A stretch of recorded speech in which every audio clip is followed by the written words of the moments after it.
I'm Dr. Sharjeel and you are watching my YouTube channel. If you like my videos, don't forget to subscribe my channel.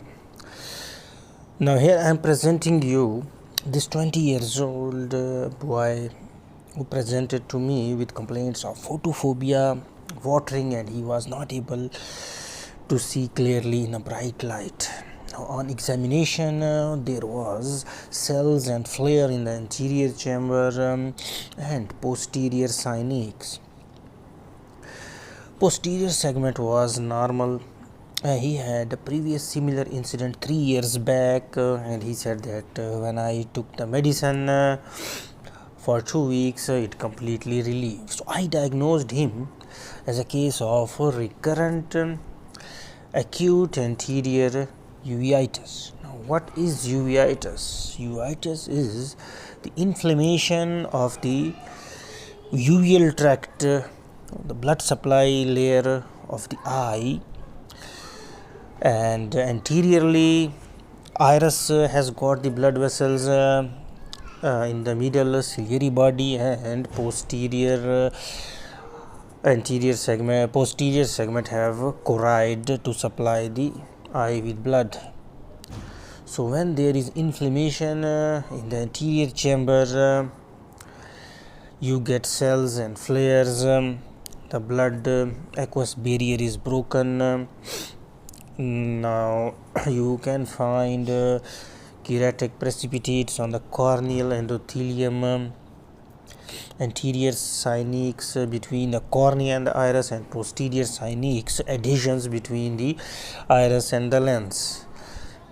Intraocular pressure may be decreased or raised. So I gave him topical steroids and cycloplegics.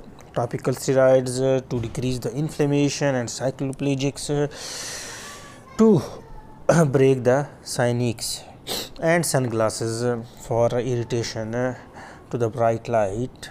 And after a week, when he presented, you can see that most of the posterior synex are broken. You can appreciate just one posterior synex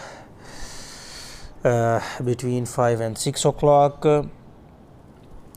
You can also see the remnants of the posterior synex on the anterior lens capsule. The anterior chamber activity was very mild after 1 week, but the patient was worried about his near vision. I counseled him that near vision will return to normal within 2 weeks, as I stopped the 1% atropine drops and continued the topical steroids. Now, patient had no involvement of posterior segment. There was no history of tuberculosis or joint disease or any other systemic disease that is related to uveitis. He is, though, a diagnosed case of muscular dystrophy, for which he uses oral painkillers like diclofenac sodium on and off. So I couldn't find any relation of this with his acute anterior uveitis. If the viewers do find some relation, please share it in comment section. Now we also know that in a majority of the cases, acute anterior uveitis is idiopathic without any known cause.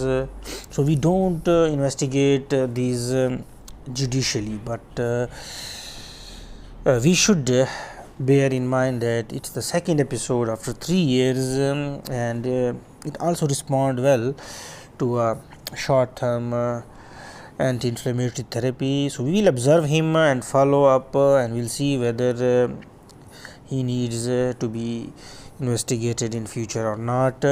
Usually we investigate a case of uveitis when the disease is severe, recurrent, bilateral, granulomatous, lasting more than 3 months, chronic, and appears to causing complications and seems to be associated with systemic condition. So these were not the things which we found in this case. So I thought I should show you how posterior synex look and how acute anterior uveitis patient presents and looks like. Thank you very much.